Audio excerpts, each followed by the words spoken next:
Okay, guys, I think I got the mic situation working, the camera situation working. Just waiting for the little video confirmation here on. Okay, cool. Looks like you guys are saying it's working now. Cool. Still figuring this stuff out. What's up? Excuse me. Happy Sunday. A fresh cup of coffee. Oh, is that really my hair? Yeah. Oh, shit won't come out. I think it's mine. Hello, Mr. Horn, Mr. Thorn. I can't even say my own name. So wigging up. Sorry. Hello, Mr. Thorn. Says Sam. Let's do harmonica today. Okay. God, you don't want to hear me play harmonica, do you? That would be terrible. Top of the morning, says Jeff. Hello, sir. Greetings from Bosnia. Wow, how cool. All the way from Bosnia. That's amazing. There's a place I've never been. I'd love to go sometime. And hi from Rhode Island. Hey from Pittsburgh. Somebody says not working here, but it looks like everybody else's is working. Maybe we just refresh the page, but you can't hear me anyway. Maybe somebody type in the thing or something. Say, I guess I could do that too. Say, if it's not working, let's see here. If not working, refresh your browser.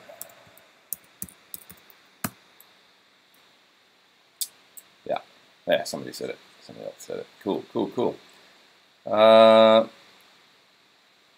Somebody said they went my route and bought a tube amp and immediately had the sound. Cool. Let's start talking about tube amps. You can't beat tube amps. Come on now. They smell good. They look cool. They get hot. They're easy to use. They sometimes break down, but so does everything.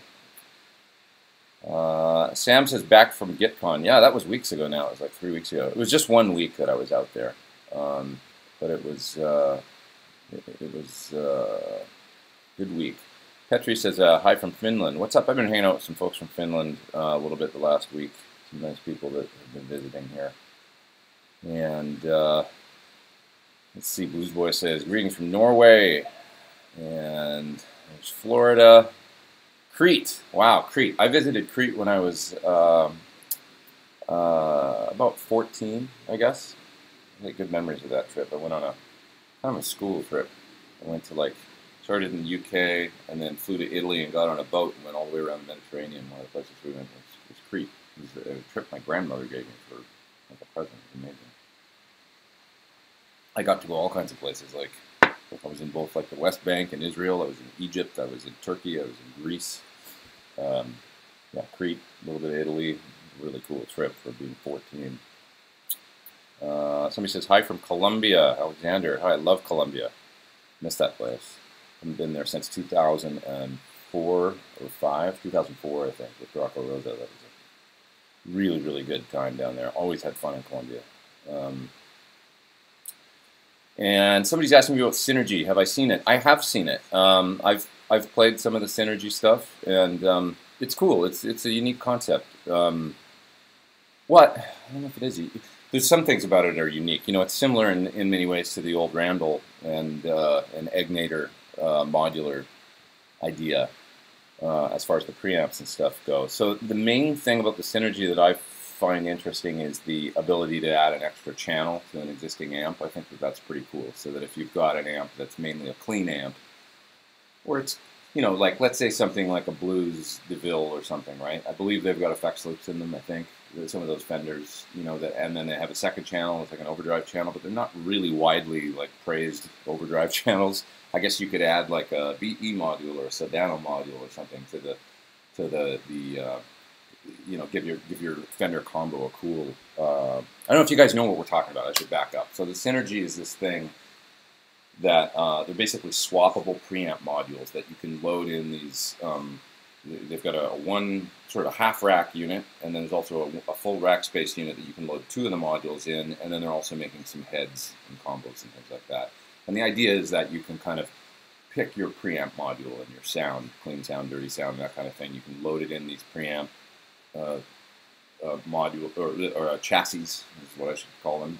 You can load them in the chassis, or you can load them in a head or a combo, and you can kind of hot swap your preamps essentially and pick what you want to what kind of sound you want. But one of the interesting things about it with the little one and maybe the 2 rack space chassis is that you can actually kind of add a channel to your existing tube amp if your existing tube amp has an effects loop. So that's pretty cool, because if you've got an amp where you don't like the drive channel, or maybe you don't like the clean channel, you could add a different sound. So that's kind of a cool concept. Plus, they have some other neat features, like a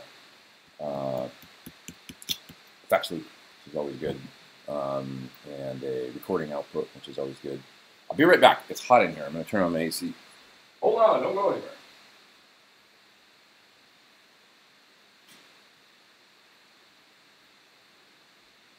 Alrighty. Hi. So, hi from Cyprus. Hey, what's up? And somebody in LA. What's up, homie? Small format practice rig. Somebody's asking me about. Sorry, I'll back up on some of the questions because we missed a whole bunch here. Small format practice rig. I'll tell you what. I mean, look at this thing. This thing is cool. So there's about the smallest format practice rig I have. It's a $75 Black Star. I saw Phil X using this on in hotel rooms on his Instagram, and I was like, that looks cool. Sounds pretty cool in the videos. So I went out and got one. I was in Japan, and it made me play guitar more in my hotel room, because it's like, you know, what little it is, and it actually sounds pretty cool. It's got delay built in. And it's just cool. You can leave it kind of sitting there on your... So I've got it sitting by my couch over there, like on my end table by the TV, and I can sit there and just turn it on and noodle around on the couch. Anything that is like the easiest way for me to play is kind of what I like. I like to just flip the switch and then have a cool sound right away, or be able to practice or something. So all the way from that, I would say, to maybe if you want a more sophisticated rig, obviously. I mean, right here, you can't see it, but I've got a Kemper sitting here.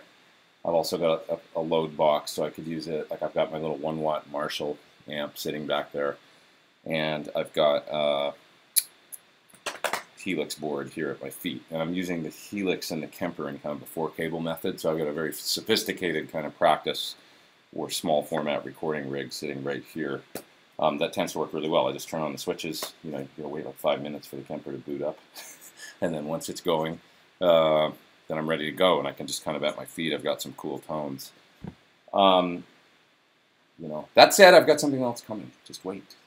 Just wait a little bit. Something's coming that's going to be really cool for that small format practice rig thing that I'm really excited about. Okay, I'm going to back up a little bit here and catch some of these other questions.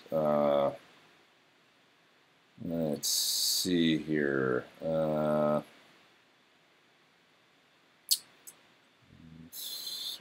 Sorry. Didn't want to miss anything. Looking through for questions.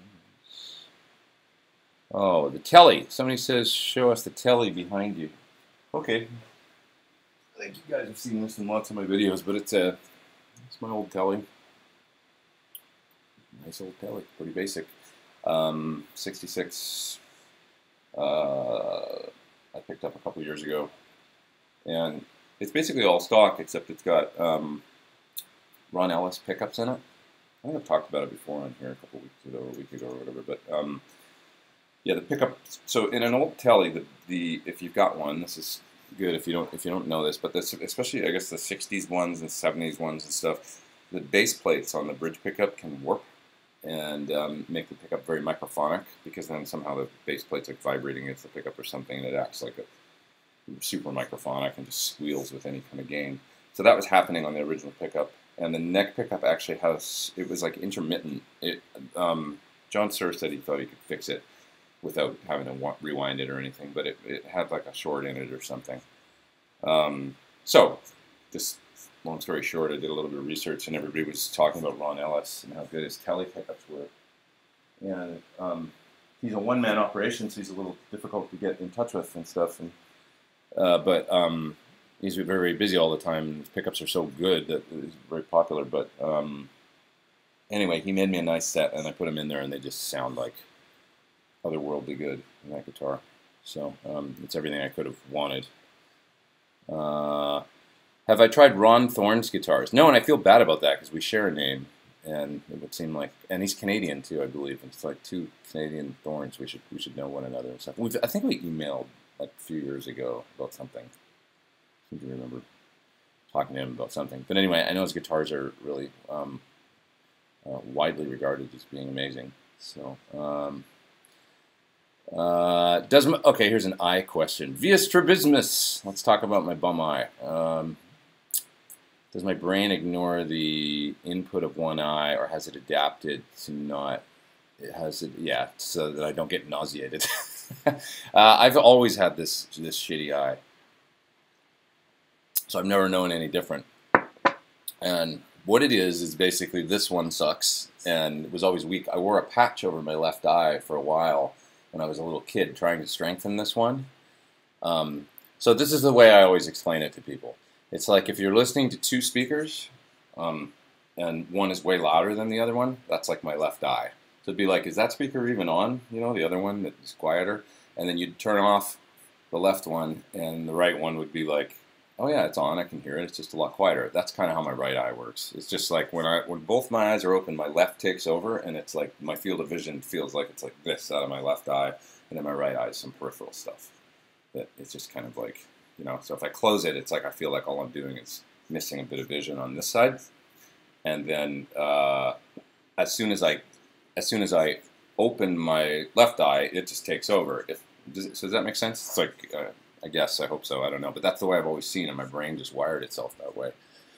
And like I say, I wore a patch for a while over this side to try and strengthen this one so that it would straighten out and try and get it to be more, you know, like I was a little kid. I was in kindergarten or first grade, because you have to do it really early. And evidently now they know that if you don't try and tackle that before about 4 years old, your brain is permanently wired for life, and that's it. And they can't do anything about it. So you have to, if you ever have a kid that's got this situation going on, you got to tackle it when they're like 1 or 2.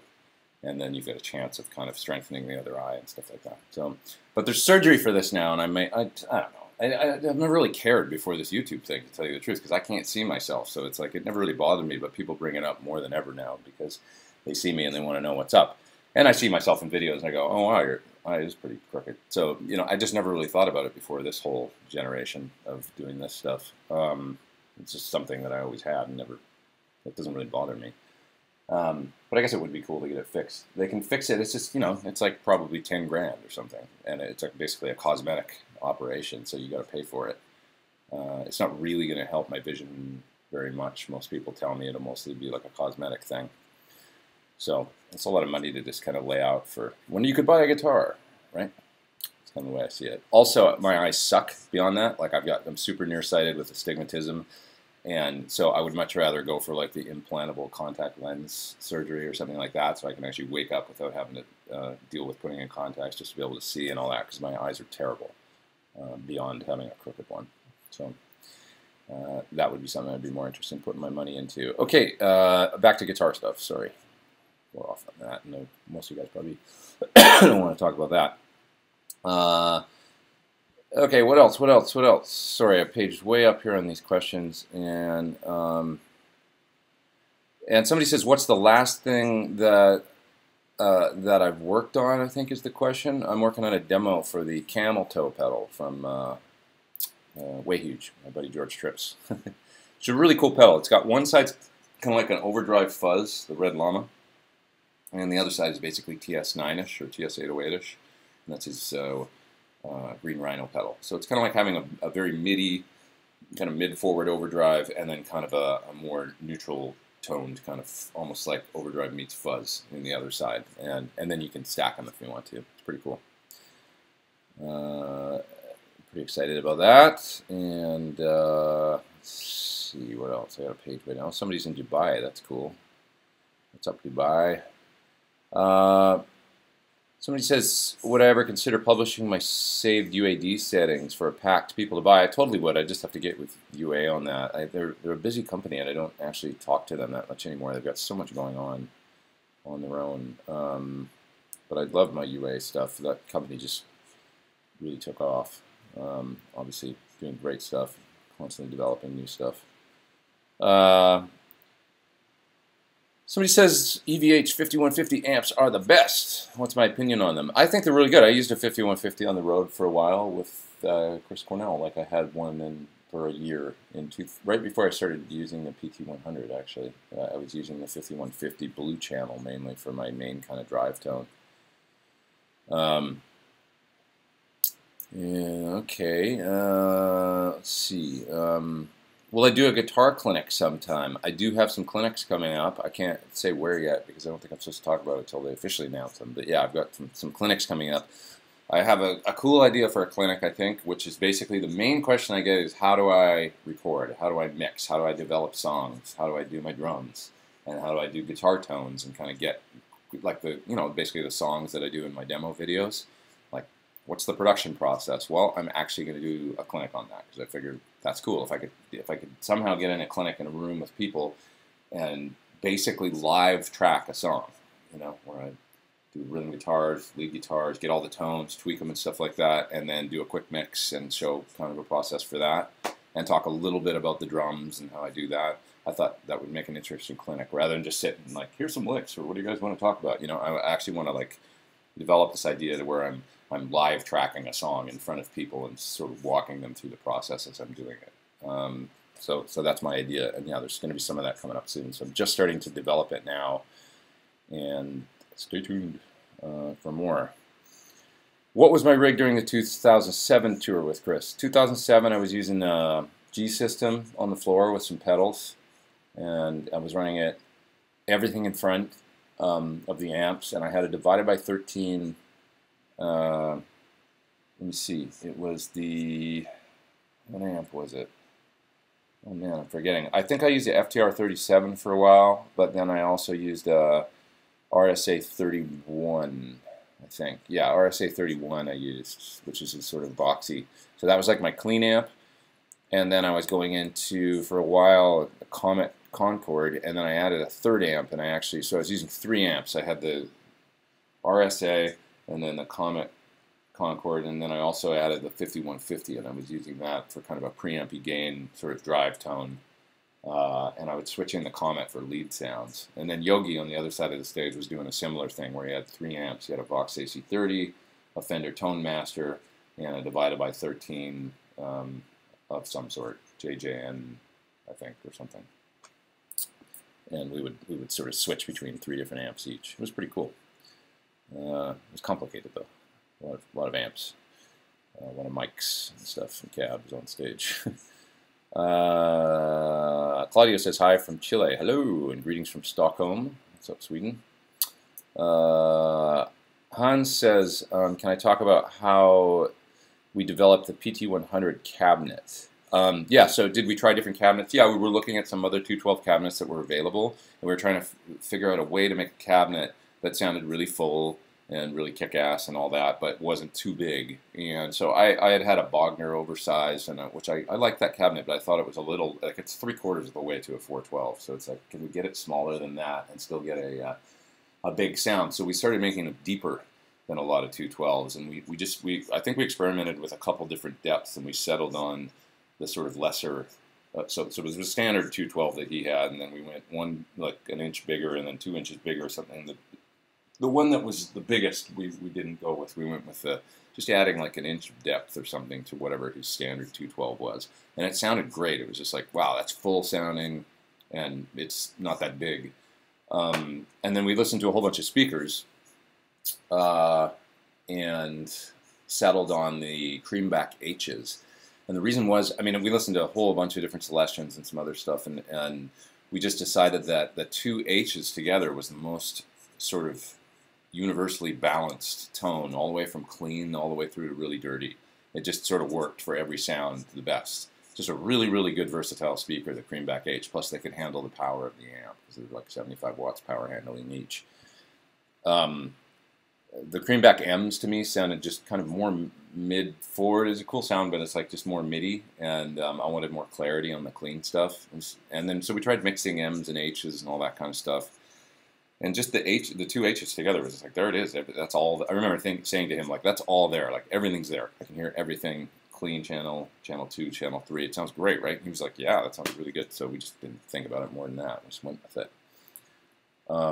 They have another speaker that I love right now, Celestion, the Neo Creamback. I don't know if you guys have seen that, but they're super light. I was at Celestion a while ago, kind of like doing some, I guess you would say, just like kind of informal consulting stuff when they were doing their impulse responses. And they were showing me a bunch of different stuff. And one of the things they showed me was 3 112 cabinets, all identical in this really cool sound room they have at Celestion. And in those cabinets, they had a Creamback M, a Greenback, and the Neo Creamback. And they could easily switch between them with a speaker switcher. And so I think I was actually playing a 5150 amp on channel 2. That's what they had in there. And I was listening to all 3 of those speakers with kind of a classic rock distortion. And the Neo Creamback was actually my favorite, which I was really surprised about.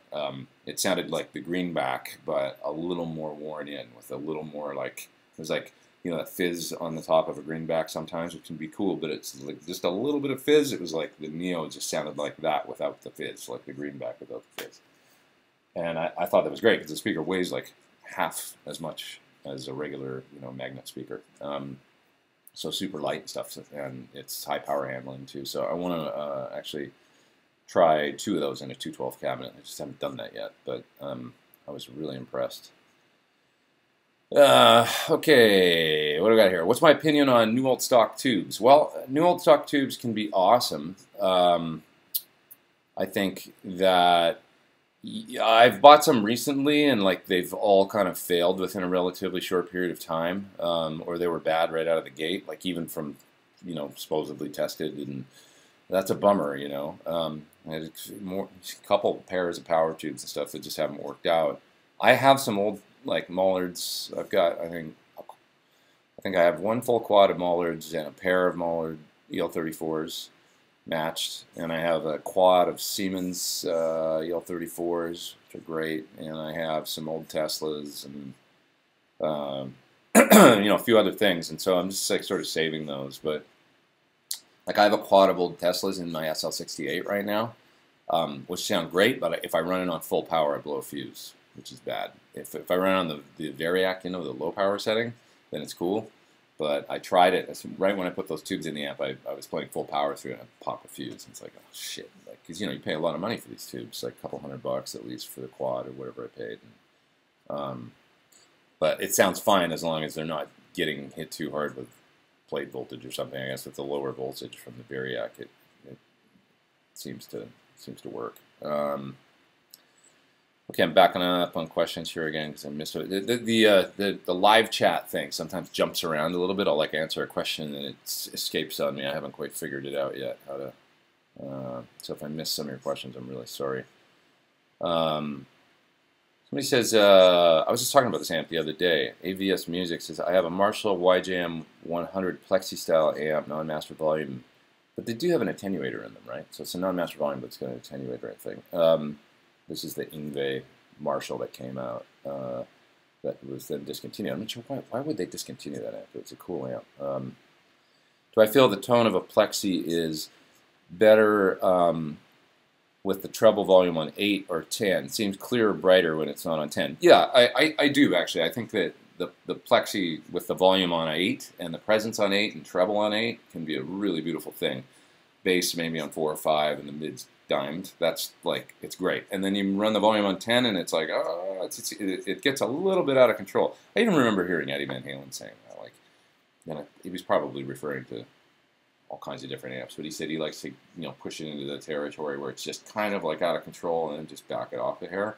And that to me is like Plexi on 10 is a little crazy.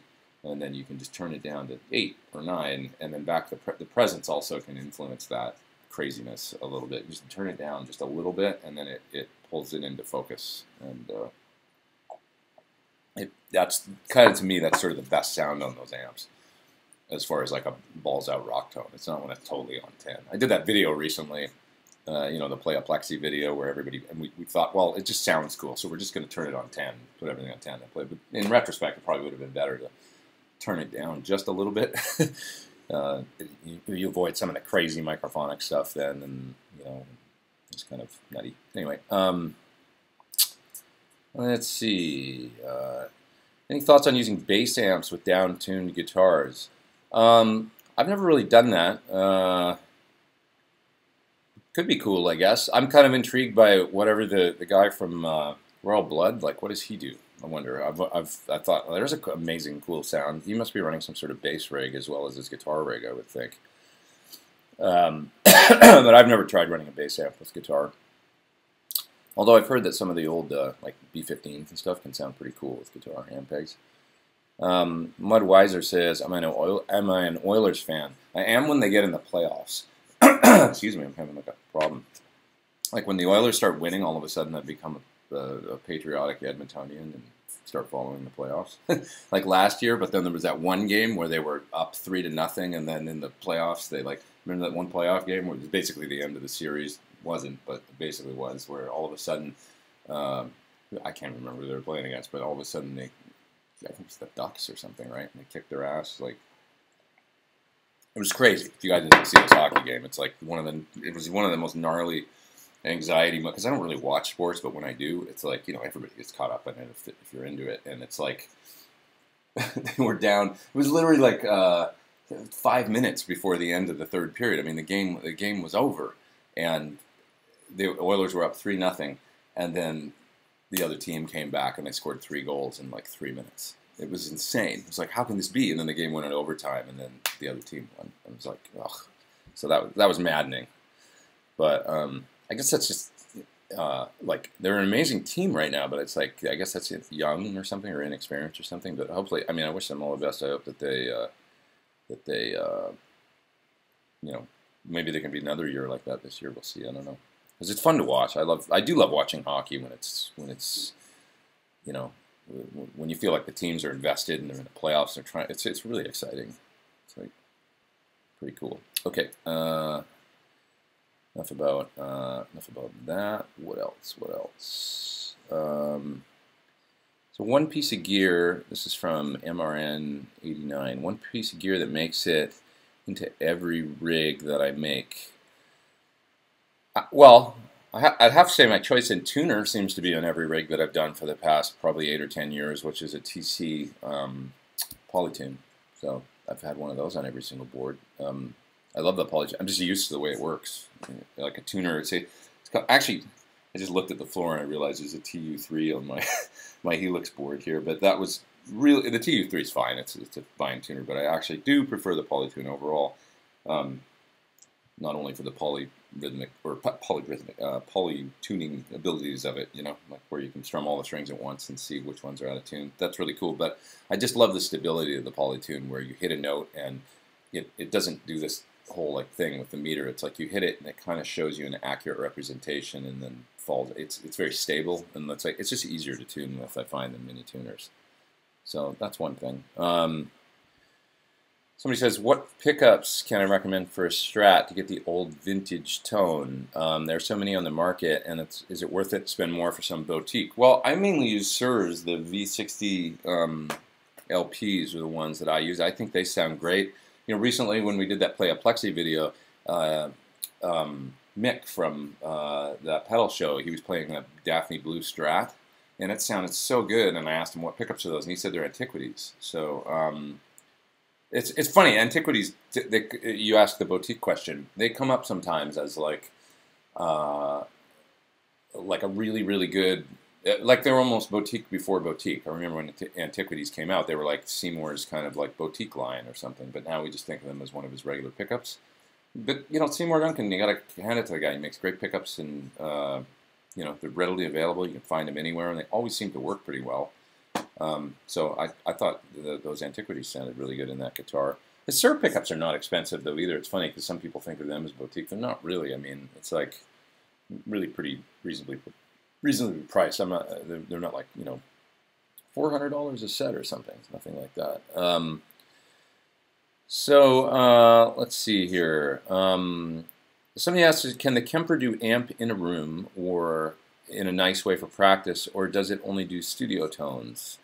Well, the Kemper has some of them have a power amp built in, so you can do a profile of an amplifier called I believe they call them direct amp profiles, where there's no cabinet involved, so it's just like the amp itself, and that's it. And then you can use the amp, the Class D amp that's in the Kemper, to go into a cabinet. So you can use the thing like a guitar amplifier if you want to. And I do that sometimes. I've got some direct amp profiles, and I have a little 110 greenback cabinet in here, and I can play it like whisper quiet volumes, and it's pretty cool. You know, it is pretty cool. I will say, like, I think that I'm most comfortable with the modeling things like the Helix and the Kemper and the Axe Effects and all those units. I'm mainly most comfortable when I'm not trying to make those things do exactly what an amp will do in a room. I think that an amp in a room is a special thing. The way tubes respond, there's no latency, there's no, you know, A to D converters. There's just something about it, you know, where it's very immediate, and it's, you know, and it's like when we try and make one thing something else. You know, when you try and make, like with full range monitors and all this, you're trying to make the Axe Effects or whatever sound like an amp in a room. I don't get with that. I use it as a direct device mainly with speaker simulation and all that, plugged into studio monitors, and I use it like that, like kind of like, I feel like that's its forte. Like one could ask the same question about, say, a modeling guitar amp. Like, how do you feel about, you know, modeling amps? Do they sound like tube amps in a room? It's up to the individual, you know. If you feel like they do, that's great. I personally stick with tube amps. That's probably a closer comparison, right? Like when you think about like the Fender Mustang or whatever is a modeling amp, I think. You know, I'm sorry, I'm not that up on the latest modeling amps or, you know, whatever, you know, Line 6 is doing and stuff like that. It's great. I mean, they're doing their thing, and those amps have a place. But I think most players tend to gravitate still towards tube amps when they want an amp in a room. You know, the modeling things are cool for what they are. I don't want to like bag on them or anything like that. It's just not my personal choice. I tend to use the products that you know, the more the ones that seem to more geared towards direct recording or whatever is what I'm getting at, more than their sort of amps. So somebody says, can I drive with my eye situation? Yeah, totally. I pass all my driving tests and no problem and everything. I actually see like 20/20 right now out of my left, and I'm about 20/40, I think, out of my right eye. It's just my left is my most powerful. Does that make sense? I don't know. So somebody says, oh, Brett says he's a strabismus brother. Okay, what else we got here? Where from Canada am I from? I'm from Edmonton. Grew up in Edmonton. Somebody says, do I ever go to Edmonton on occasion still? Yeah, most of my family is still there, and so I do go up there usually once a year, something like that. I was just there about a month ago or 3 weeks ago. Do I have my first guitar I ever had, and what was my first effect pedal? I actually remember. My first guitar, I'm so stupid, I left it in a friend's basement, and I remember the last time I saw it, and I feel guilty about it to this day. I don't know why I didn't take it out of there or get it. I know the house where, I even wonder if like those people still live there, or probably not. But I remember where I left it in Edmonton, and I don't know, so stupid. It was in pieces, because I'd painted it, taken it apart, and it became like a kit project for me, basically changing pickups and hot rodding it and all that kind of stuff. It was just a cheap plywood Hondo Strat. But still, it would be cool to have it's a guitar on the cover of Guitar Nerd. It would be cool to have it, you know. And first effects pedals, I had an Arian Chorus. Or no, it wasn't an Arian. It was called an Amtech or something. But it was a 2-knob chorus, analog chorus pedal that actually sounded really good. And I've never seen another one like it. I think I still have it somewhere. It's probably in Edmonton, buried in storage. And I had a Boss Overdrive. I believe it was an SD1 Super Overdrive. Those were my first pedals. Okay, what else we got here? Let's see. Todd in Charlotte says, thanks for sharing that with us. I think he's probably talking about the eye situation. You're welcome. Absolutely. Do I recommend the Thornbucker in a Strat with single coils? Yeah, I mean, I love it. I use it in my, I've got the, I have 2 of them here. So here's one. And then I got another one back there. It's just the same, but that's the right kind of hot rod. Thornbucker Plus here, and then two V60 LPs. So that's the basic setup that I do. I like the Thornbucker Plus in an alder or I guess swamp ash Strat. I don't know if you guys feel this, but I feel like in Strat style guitars, a slightly hotter bridge pickup can be a good thing than necessarily in a Les Paul or a mahogany guitar. Yeah, sorry, I got the burps. Mainly, I feel like mahogany guitars, because they seem to me to have more mids inherently, you can almost use a lower output pickup because the guitar is kind of hotter. That's the way I feel about it, at least. Like, I don't know if it's a superstition or what, but I feel like the guitars push more mids, so like you can use a pickup that's not quite as midi and a little lower output, and it sounds really cool. In a guitar that's like a little bit, like especially in a swamp ash guitar or something that's a little more scooped, I feel like sometimes a pickup that doesn't have as much mids or isn't quite as hot, it sounds a little weak or something compared to like a Les Paul or an SG. So that was part of the reason I developed the Thornbucker Plus. I hit them up and said, hey, it might be cooler in some guitars to have a slightly hotter bridge model, because I loved the original Thornbucker model when I was hearing it in Gibson style guitars and stuff. But I thought maybe for some guys, especially like rock players that want to solo a lot, the Thornbucker might not have quite enough mids. So we did the Thornbucker Plus and just got a little more mid-range, a little more output. Now, the Thornbucker I have a Sir Alt T, which is the hollow T, and it's swamp ash and stuff, and they sound great in there. It's kind of a more jangly kind of, cool, like two humbucker, almost 70s style thing going on. Sorry, guys. I don't know what's going on here with my... Probably because I'm drinking nothing but coffee. Probably need some water. Okay, I've gotten way behind here on comments and questions. So somebody said there's a lot of Steve Morse in my composition. Been listening to him for 30 years. I love Steve, man. I mean, I bought what was that album, High Tension Wires, like in the 80s. I mean, he was great. He's still great. I mean, he's amazing. And I had his instructional videos too. What was that, Power Lines? There's some great stuff in that Power Lines video. You can probably find it all on YouTube now, which is unfortunate. People should pay him for his instructional stuff. But the Power Lines instructional video, check out some of that stuff. It's the one he teaches 2 mini notes in, which is an amazing workout. One of the things I loved about Steve was he used to do, I'm never going to be able to play it, but he had this like really melodic, I'm not going to remember it now.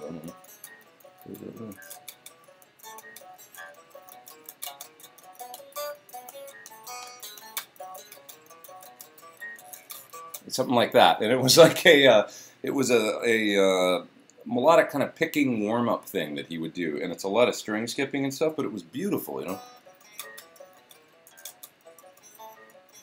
like that. And it was just this beautiful like progression where you could, and I would use that to warm up for. I mean, I learned it in probably the late '80s or early '90s, and I still kind of remember it obviously because it was so cool. He had this other.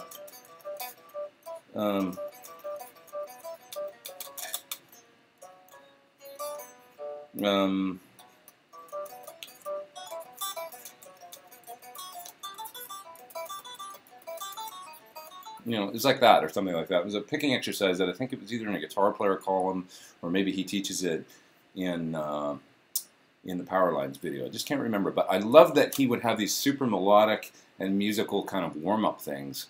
That he was never the guy that struck me as somebody that would just go like, and I do this a lot still, but like that's one of just did the 4-finger. He didn't really do things like that. It was like anytime the guy played the guitar, even if it was like a picking exercise or a warm-up, it was melodic and musical every time. So it was like he was always practicing music, even if he was just working on his picking. I loved that about Steve. Like I learned a lot from that. And some of those exercises, they were just like nice to listen to while you were playing them, which like made you want to play them right and better or something. So anyway, check out Steve's like Power Lines and High Tension Wires. I love that record. I haven't listened to much of his new stuff though. I mean that record's probably 30 years old Somebody says more about eyes here. Somebody says you can relate to floaters. They're a pain. I don't know if somebody else mentioned floaters. Floaters are with those things you see in your field of vision that are like look like little hairs or something like that. It's actually pieces of your eye flaking off in your vitreous, you know, the stuff in the middle of your eye, and they float around, and then light goes through them, and you can see they look like. And believe me, I've got those like crazy. They drive me nuts. A friend of mine had them taken out. Drummer friend of mine, he had a retinal detachment, so you know, very serious situation. So he had to get his retina fixed, and when they did that, they removed the vitreous in his eye and put in. They can do that now, I guess, where they like replace it and with some sort of, you know, synthetic. And he said it's crazy, like it's like bionic.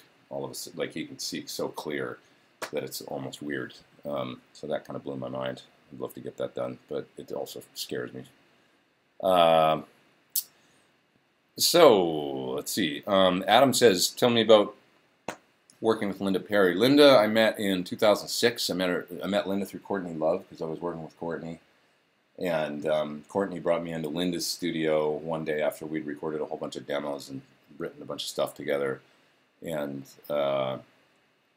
she brought me in to play these demos that I'd recorded for Linda, and because Courtney was trying to get Linda to produce a record, and Linda liked the demos and stuff, and Courtney said, "I want this guy to make this record with me. He's a good hard worker, and I really like him and stuff." And so Linda was like, "Okay, if you've got his back, then let's do it." And so me and Linda became friends then. So I always was thankful to Courtney for that.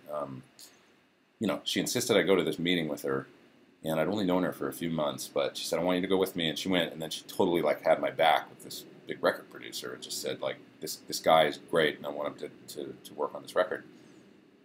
And Linda was kind of like used to working with her people or whatever. It's always like that with record producers. They've got like their team that they can rely on naturally, right? That, you know, they might call a couple different guitar players, a couple different bass players or whatever, but generally like they've got people they like to work with. And she brought me into that camp and really, you know, really put in the good word for me, so to speak, right? And so I was always very appreciative. You know, a lot of people say a lot of things about Courtney and terrible things, but she was nothing but good to me, actually. So and so then I started working with Linda 2006, 2007, 2008. I did a lot of work with her back then. It was, you know, she brought me in we did the Courtney record, which never came out properly, which sucks, but it's a cool record, actually. It's really like a singer-songwriter record. It's not a hard rock record. And we made it with Billy Corrigan was the other guitar player. So it was like me and Billy and Courtney some, Linda some, but mainly it was me and Billy. And what else about that record? It was just cool. It was like probably 8 or 9 months of recording or something like that, sort of stretched out. And then around the same time I got the gig with Chris, so I would leave and then come back, and we'd go back in and record a few songs and stuff like that. But I'm basically on the whole record, just never got released. There's a Chad Blake mix of it somewhere, which Linda has, I guess, that I would love to hear, because Chad Blake's amazing, and so I would love to hear what he did with it, and I've never heard it. So there's some stuff I ended up on the internet that was just rough mixes and stuff like that. It's a bummer, because nobody ever heard it properly, I feel like. Anyway, once that record was done, what was next? I think I did a record with a guy named Ben Yellen, and then, which was cool, and then I did the second Daniel Powder solo album with the guy who had that big hit called Bad Day a number of years ago. And that was fun, totally different kind of project. Alicia Keys worked on with her. And then other people, like one-off tracks, like for James Blunt and Pink, and just a bunch of different people that would come through the studio. Singer-songwriters, she was always good. Like, you know, Linda would be like, "Hey, can you come down?" It was always last minute, too. She'd call you like the day before or the day of and go, "Can you be at the studio at 5 today?" You'd always be like, "Okay." So you'd go down, and she'd have like a singer-songwriter there she'd met from somewhere, and the person would always be great, you know, like whether they were playing piano as their primary instrument or guitar or whatever, always be really talented. Linda wanted to kind of get us all in the room, listen to the song, chart it out if you had to or whatever, learn the song, and then basically go out and just track it. You'd never met this person before, and it was always a spontaneous, kind of very creative, fun thing. And then so you might just do the basic that night and then come back the next day and do overdubs maybe, or sometimes you just track the whole thing that day, get it done. But she always wanted it to be like a band vibe. Linda really liked, she didn't like, you know, she was really into like great bands, you know. She wanted it to have a vibe, like not be like a bunch of perfect studio kind of players coming in and just cutting the track and then clocking out and going home. She wanted it, you know, we'd all sit around and eat dinner together and hang out and stuff, and you know, maybe have a drink or something like that, and then like going, you know, it was a cool, like, just hanging out, creative, working hard, but like a lot of, you know, kind of like old school rock and roll. It's pretty cool. Saw Linda about 4 or 5 months ago, and I hadn't seen her in like, I don't know, 8 years or something. We had a nice chat for a second, and I haven't talked to her again since. I got to hit her up, and it's just, you know, it's hard. You get doing different things in life and stuff, and you kind of, you know, lose touch with people. It happens a lot in LA. I find you might work with people for a couple of years or a few years, and then it becomes easy to kind of, you know, lose track of people, and all of a sudden you go, hey, wait a minute, I haven't worked for so and so for a while, or we just, even just with friends, right? We just haven't gotten together in like a year or whatever because somebody got a gig, went on tour, people get involved in different projects. The other thing with producers in LA, it's good to know this. If you're going to be a studio guitar player of any sort, it's great to have about maybe like 5 different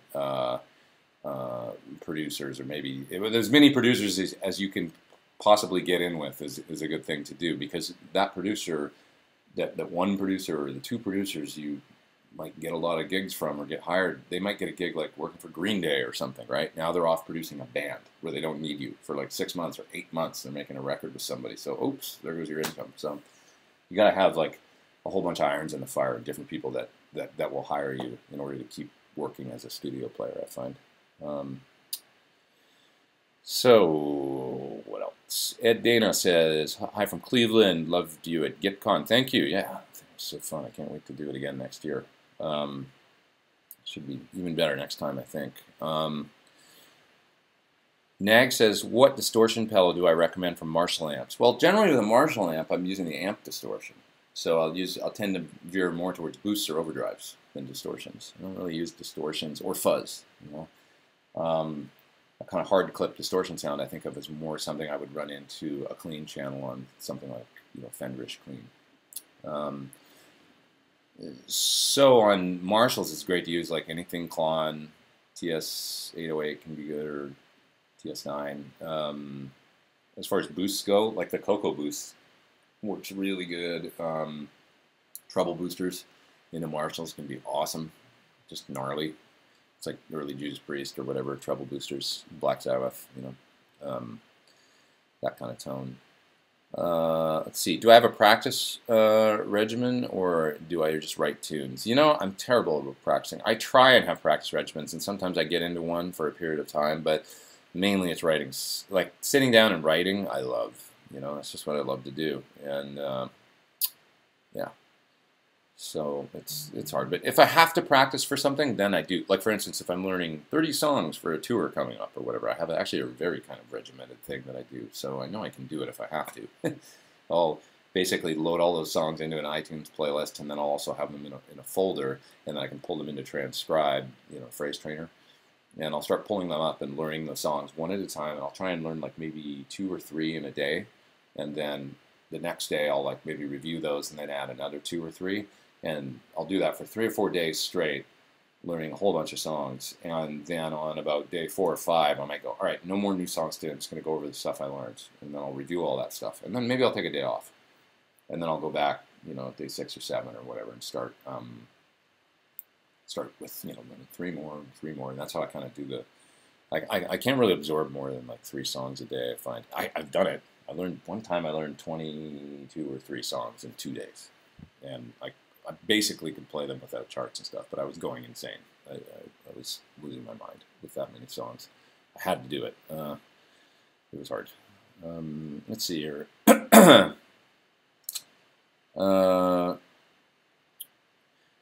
So this is a really good question. If I'm composing music, do I keep theory in mind, or do I figure out what sounds good to me? I always figure out what sounds good first, and then I figure out theoretically what I'm doing later. That's just because I'm not great with, you know, I'm still like basically learning the neck, I feel like. I mean, I'm really like a kind of a street rock player, to be honest. But I love to just play things and move notes around and stuff. So I was trying to give an example of this the other day. I wish I had an acoustic. Oh, I do have an acoustic. Let me grab this acoustic guitar. I'm going to show you something. I keep clearing my throat. I'm having this issue today, but Somebody was asking me about like chord, like how do I write my songs and stuff? 'Cause, like you do cool chord voicings and moving things around. And I said just move one note, and then when things sound bad, like then figure out what to do. So in other words, start with the bass note. Here's an A chord, right? First position. Now move the bass note to G. And now you've got an A over G. Now move the bass note to F sharp. Okay, now move it to F and see what happens. Oh, it sounds a little sour, right? So what note is it?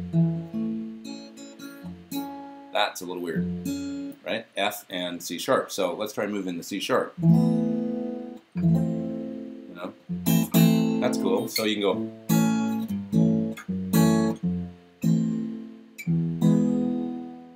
I think I just played that Guess Who song.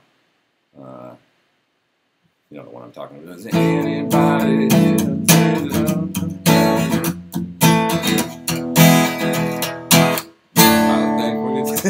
You know the song I'm talking about. But anyway, that's basically what I do. I just move the. You can move one note at a time. Oh, that didn't work. And then you go, okay, that note works. And then so just try and move. When you think about like let's see here.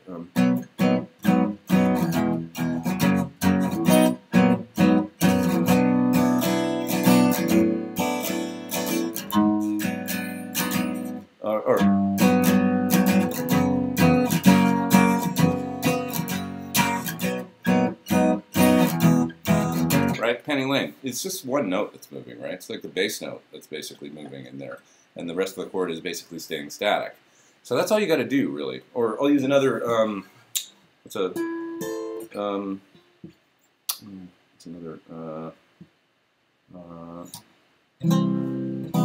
Yeah, sure. Take Something, for example, by the Beatles. Right? You always come back to Beatles songs. So Something's just C to C major 7, C7, right? Okay, so all you're doing is dropping one note in the chord, right? C is going to B flat, right? That's it. It's just the rest of basically, like to me, it's like a lot of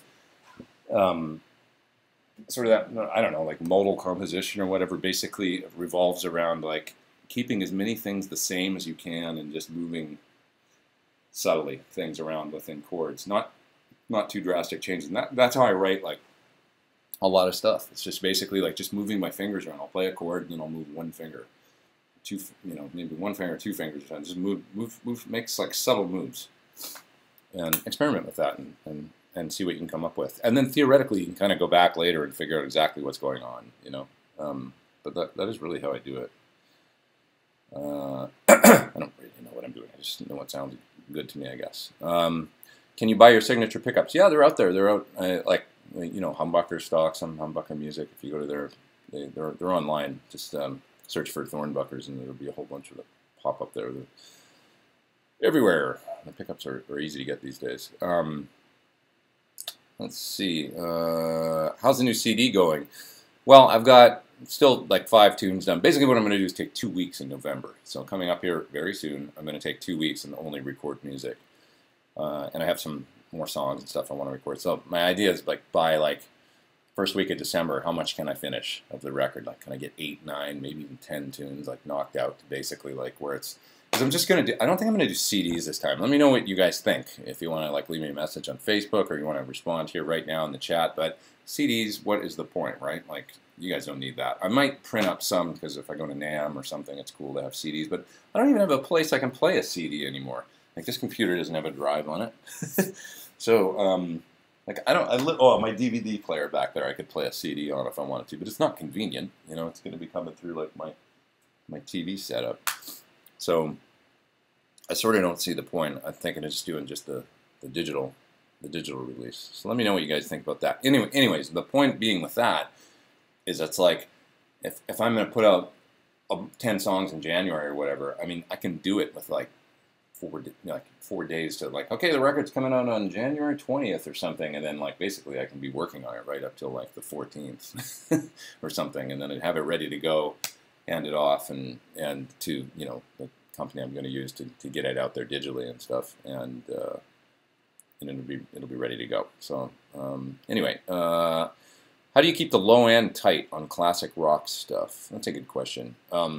Well, turn down the bass on the amp is one good thing. You don't need a ton of bass, especially a lot of classic rock stuff to me, like especially with old Marshalls and stuff. If you're running a 412 cabinet, like with greenbacks or something, they develop a lot of low end on their own, and you can actually turn the bass almost off many times on amps. So like, especially on old 4-hole Marshalls, like turn that thing down below 5 for sure.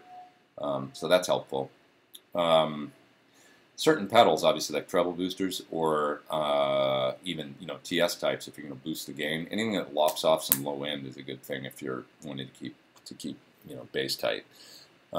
Check out the video I just did for the Buxom boost from Friedman. It's got this tight control on it that is really cool because you can actually just raise that, and it's just filtering out low end frequencies. But you can take an amp that's got a relatively loose sound, boost it, and get more gain, and at the same time tighten it up.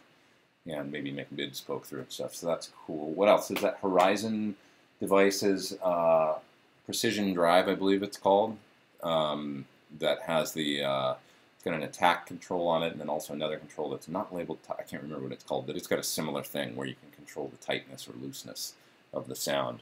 So there's some pedals coming out that are really pretty versatile, allowing you to kind of fine tune. Basically what you're doing is the problem many times with tightness, and I know this from working on amp designs with John and stuff like that, is if there's a lot of low end built into the front end of an amp, you're pushing all this bass through the circuit and then adding overdrive to it, and it just like blows up in the lows, right?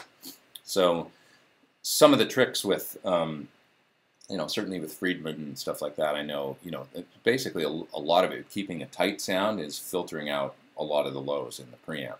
And then you can add it back later, like via depth. You can't go too. It's like a recipe. You can't go too much because then single notes start sounding thin, and even adding bass back later sort of sounds fake. So you got to find just the fine line with amp designs where you're not taking out too much low end, but you're not leaving so much in there that you're pushing all this bass through and then distorting it, and it really makes for a blown up, not tight sound. Favorite mic preamp for vocals. I mean, I use my Chandler, BAE, my BAE Neves. I've been using a lot, and they sound really great. They're basically 1073 pre's. What else? Yeah, I mean, it's really hard to go wrong with that. I did say Chandler. The TG2 Chandler is really nice. That's their EMI pre. That works for. I've used that for vocals on some stuff recently. It was great. But it's hard to go wrong with just a Neve or a 1073 style pre. It's like so much stuff is done with those. It's hard to beat that. What else here? Have I tried the new PRS SEs? Somebody says they bought the new Ebony one. No, but I've heard a lot of people talking about those new PRS SE guitars and saying they're really good. I think it was Mark Day or something yesterday saying he tried out the new Floyd Rose one and he thought it was a really good guitar. And I've heard other people mention them, and people are excited about those guitars. They seem really good. So congratulations, PRS. Sounds like you're doing a good job. Somebody says my eruption cover is the best on YouTube, despite being like 8 years old. Thank you. Yeah. That video was a funny thing. I don't know. It's a fun thing to do. Just thought, why not? I teach this to the best of my ability. It was kind of daunting when I got into it because I realized I was going to have to explain every single note, and I wasn't going to tab it out or anything. I was like, oh my god, this is going to take a long time, and that's why it turned into 5 videos. But it was a fun thing, and I'm glad it's out there. What do I think about Line 6? I think Line 6 is great. I mean, I've got the Helix here. I used the Echo Park and the Roto Machine and all kinds of their pedals, back in the day, and they make really good stuff. They do good work. I don't really use the modeling amps and stuff like that, but I do use like I say, the kind of direct recording stuff or effecty stuff from them, and I think it's good stuff. See, have I played a real Les Paul 59? Yes, I have. I'm quite lucky enough to have played quite a few of them, actually, and 57s and 58s. I've got some friends that own them. My friend Brian Ray has some. He's got 57, 58, and 59, I believe. 57 gold top, 58 gold top, 59 flame top. And the 59 he has is amazing. Outstanding. Actually, I think he got it. He might have sold the one he had and gotten a different one. That's even more outstanding than the one he had. Anyway, his guitars are beautiful. And then when I've been in a number of stores where I've gotten to play, sit with those guitars and kind of jam with them for a little while. It's always so fun. Love playing those guitars. Some of them are better than others, like you would expect. They're not all the be-all, end-all.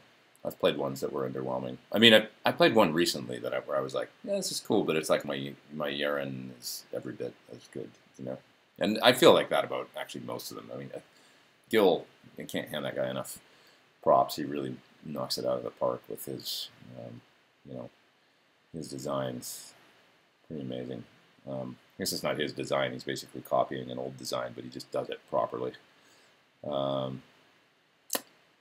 Anything on the horizon for 2018? Well, some more touring, I think, and just getting my record out, man. If I can get a new record out in 2018, I think that's going to lead to other things. I already mentioned that I'm developing this clinic, so it'll be fun to get out and do some clinics. I think if I get, you know, the first couple of them are going to be coming up pretty soon, and once I get out there and do those, and I've kind of developed the idea, then I feel like I can take it anywhere. You know, maybe do longer clinic tours and stuff like that. Take it around, do it in Europe or do it in Japan or wherever. You know, so I'm really excited about that. I think it'll be fun.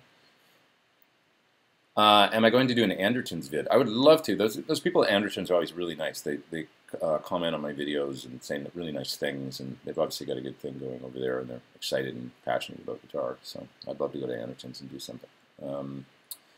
Will I live stream a clinic? I will eventually. I don't really want to do the first one because I just want to get one or two under my belt before I do that, and then I will.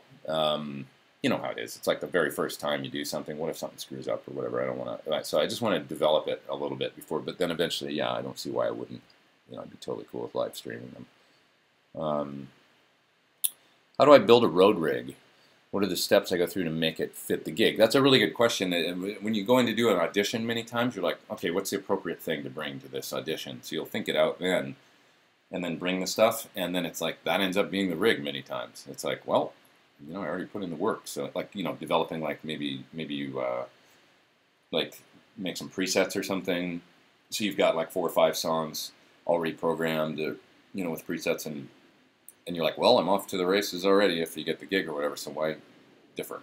You know, so then I tend to not change too much from that. But generally, it's just my rig actually, like as far as amps and effects, hasn't changed since 2011, other than switching out the occasional pedal or things like that. Really, it's PT100s and my main pedal board that you guys have seen, which I'm actually going to tear up and rebuild. So that's happening. But we're going to do a series of videos about it, I think. But so that'll be like, I guess I'm going to develop a new pedal board, and that'll be something that I'll document. But I want to slim it down because my main touring board is too big.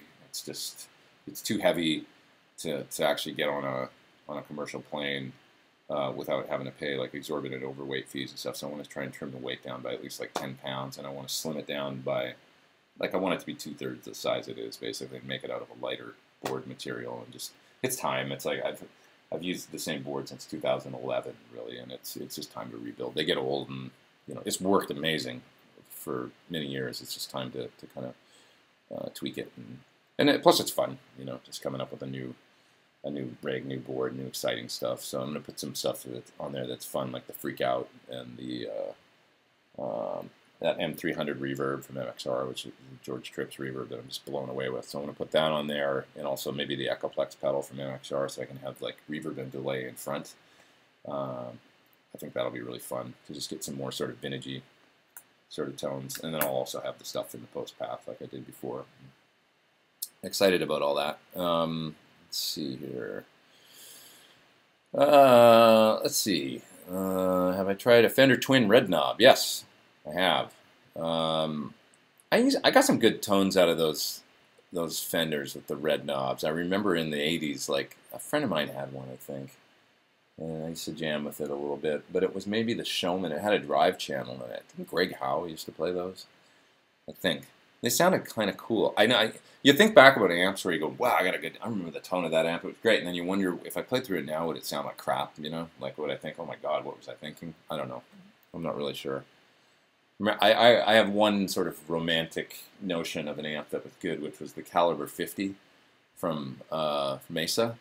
And I had one, and it had a bad set of output tubes in it, so it started like red plating and sounding bad. And I was dumb, I was young, so I was like, "Oh, this amp, there's something wrong with it." So I sold it, and I got a studio preamp and power amp and stuff instead. But that original Caliber amp that had EL84s in it, I remember the drive sounding really good, and just being like really like liquidy, kind of fun to play lead with and stuff like that. And so I have this notion that like, oh, I have to get one of those amps again, just because it was like one of my first like kind of cool tube amps.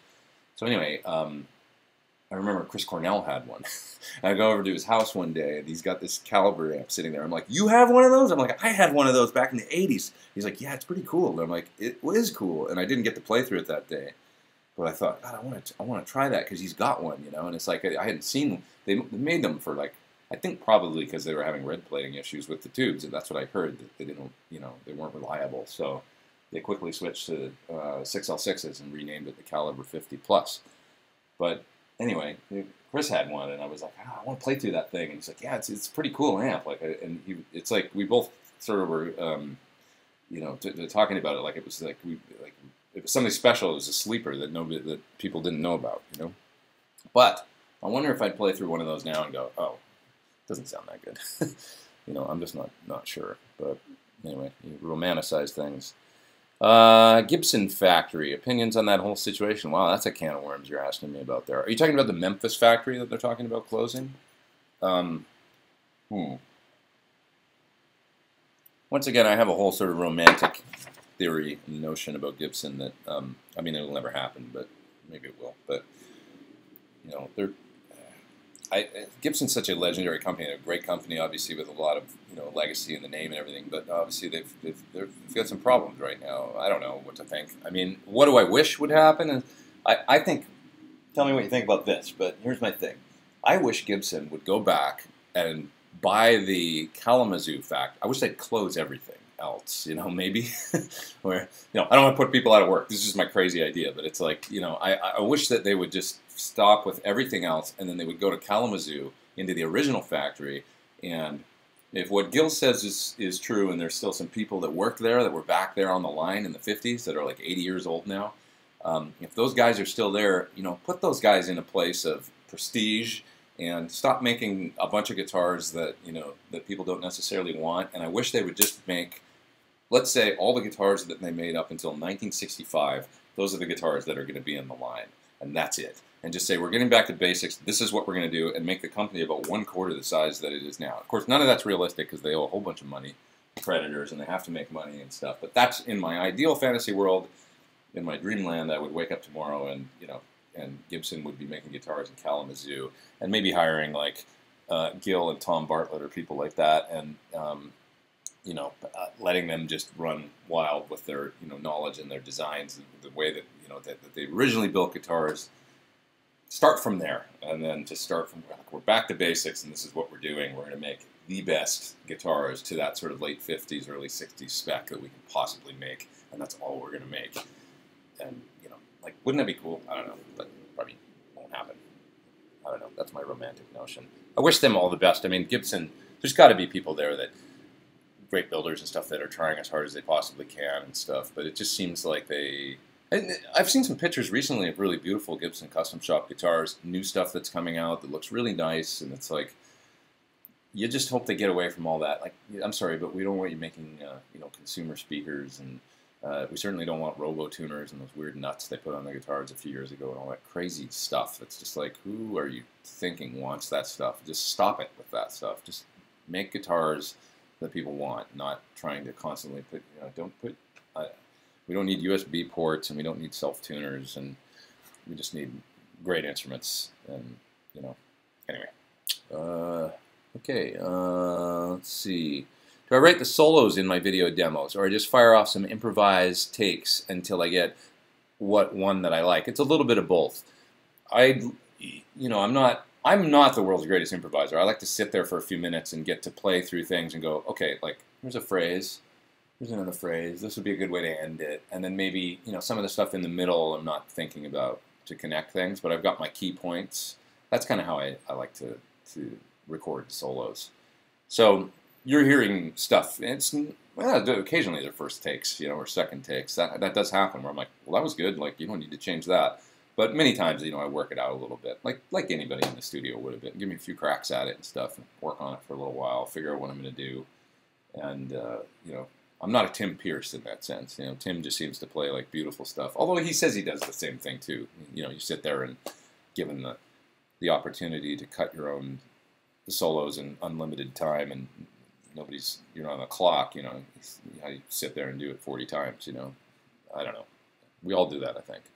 Just about everybody, great guitar players, they face that same, you know, like I was thinking about, who's the guy, Hoffa Moriera, you know, he's Raphael, you know, he's a great guitar player, but I had that talk with him. He's a blistering guitar player. You see him play live, he's playing all this crazy stuff, but he's like, yeah, I sit there and like agonize over the solo and play it 50 times, you know. You do that too, okay. Just checking, because I do that, you know, sometimes. I don't know. It's the plight of the musician in their own studio. It's a quality problem. Okay, let's see. Do I find that some guitarists are more into gear than actual playing? Do I fatigue of gear chat over playing chat? Yeah, I think that's a valid criticism. This is from Hawking, 1969. Yeah, I do. I love gear and I love talking about it. It's mostly what we've talked about today. We've talked a little bit about playing stuff too, but yeah, I do think that it's like John Suhr says. He says, you know, practice cures most gear problems or tone issues, I think is what he said. It's his like line on signature line on the gear page. Practice cures most tone issues. I believe that that's true. You know, it's fun to talk about, but we got to balance it out with, you know, actually playing and practicing for sure. Let's see. I got to go soon, you guys. I'm about an hour and 15 in here, so about 5 more minutes, then I'll wrap it up. But somebody's saying about beaming sound coming out of speaker cabinets for viewing only. How do I stop beaming sound coming out of speaker cabinets in a small venue? That's a tough one, you know. It's a hard one, and I don't really have a very good answer. You know, like there's everything from those Bonamassa plexi panels, right, to I actually tried, there is a guy that made something that's amazing, and he brought it by my studio space, and I was prepared to just be like, what is this gimmick? And I was actually knocked out. It's this weird plastic shield that you can put under a speaker cabinet, and then it angles up, so you know, cabinet's here, this thing sticks under the front of the cabinet, and it kind of angles up, and then it's got kind of like, it's sort of almost like a V-shape going through it, and it's plastic, and it's molded. And with the thing being basically the sound hits it, and then it dissipates the sound. I thought, it looks kind of a little bit clunky and stuff, but I thought, this thing's going to be kind of gimmicky. Well, lo and behold, like, it's actually amazing. You put it under the cabinet, and you could stand off axis from the cabinet and hear it, because it's deflecting the sound. And it kind of deflects all the high end in a way that it just sounds way more pleasant than that beamy thing standing right in front. And yet, it's not like nearly as drastic as one of those plexi panels, like the you know, Clear Sonic Bonamassa thing or whatever, where you're just kind of literally stopping the sound. This thing would just dissipate the sound and kind of deflect it, and it was so cool. It was actually really great. And he was sort of looking for somebody to distribute it. You know, he paid a bunch of money to have like a mold made, and they're very expensive, you know, to do that, to actually produce something like that, you know, kind of a one-off. So he was looking for a company to kind of pick it up and run with it, so we could offer it for a reasonable price. But I was really knocked out by that. So we'll see if anything comes of that. Maybe you guys can find it online, but you know, if you look up like guitar amp diffusion something or other in a Google search, you might find this thing. Basically, like I say, lip that went under the cab, and then plexi that kind of had some ridges going through it, and it was clear. It didn't look too bad or anything like that. It was just sort of, it's like, what is that weird thing sticking out of the front of the guitar amp? But man, did it ever sound good. Okay, I'll just take like 2 more, and then I'm going to run. Well, here's a third one, just quick one. With Thornbuckers suit Les Paul? I think so. I think they're great in Les Pauls. I have them in my old R9 59 ratio, and I think it sounds great. Somebody says, am I still using 73 Tortex? Yes, mainly. That's my main pick that I use. I got new ones in black recently because you can get Tortex in black. That's pretty cool. What else? What else? What small amp rig would I recommend for small club gigs? Well, I'm going to hold off on that question. Wait, give me a few months on that. Let me see here. I mean, there's all kinds of great small amps you can use. You know, if you're a clean amp guy, try the Bella. It's like killer for exactly that. I've got one. I love the Bella combo. Recommendations on a 212 cab that truly has the sound of an old Marshall 412 with G12H30s. Well, I mean, you could try my 212. It's got Greenback 75s in it, and I think it's a great substitute for a 412. And the Greenback 75s are basically like a high-power G12H30. So that's going to be the one I recommend for sure. Is the Sir PT100 cab. Let's see here. Any ear training tips? Ear training tips, listen to small segments of music at a time. So, like, that's my main one, is I can remember listening to, like, literally, like, 4 seconds of a recording or 2 seconds of recording, the smallest little bit. You know, if it was a riff or, you know, just don't try and bite off more than you can chew, because your brain can only handle so much harmonic information at once, and trying to figure out what a chord is or what a riff is. So slow it down, and just, it might take you, you know, certain guitar solos or whatever, it might take you, you know, 45 minutes to learn, like, literally like 5 seconds of music, you know, but you have to kind of spend that time, and as you're doing that, you're training your brain to get better and faster at it and your things. So like, start off with a solo that's not too hard to learn. Like, for example, a great solo would be like Stairway to Heaven, you know.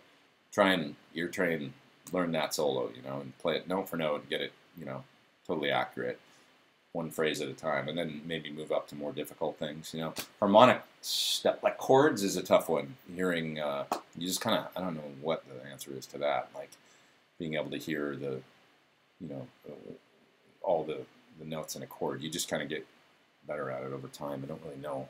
It's a good question on how to do that. Single note stuff is easier to me almost than chords. Okay, there's a couple more, and I'm gonna go. Let's see. Have I tried any of the newest Celestion impulse responses? I haven't. Not the latest ones, actually. They've got like the custom lead 80 and stuff, which they could be great. Those aren't speakers that I've used in my own career, so I just didn't feel the need to go and get them yet. But they could be terrific if you're, you know. I mean, they've done great jobs on everything they've done so far. So I can't imagine that if you like those speakers in the real world, why they wouldn't sound good as IRs. Okay, Kid DVS says, I'm out of here. Nobody's talking to me, probably because you all heal. I don't know what that means, but I'm talking to you, dude. And I want you to feel like we all care. So, there you go. All right, you guys, I think I'm done. I gotta get out of here. Somebody says, sing the solo. That's a good one. Regardless of Brian Mitchell, sing the solo. I don't know if that was for, with regards to the ear training comment or not, but if you're recording a solo, singing is a great, like, what would I do melodically? Before you touch the guitar, you know, playing, like, okay, what am I going to play for a solo? That's a really good thing, Brian, is basically like, where does your brain melodic instinct go? And then figure it out on the guitar. That's really important. Good advice. Somebody says, I'm an alien. So am I. I'm from Canada. Okay, guys. You guys have an awesome, awesome week, and I'll be here and do this next week. And hope everybody lives long and prospers. Sorry. I'll see you later.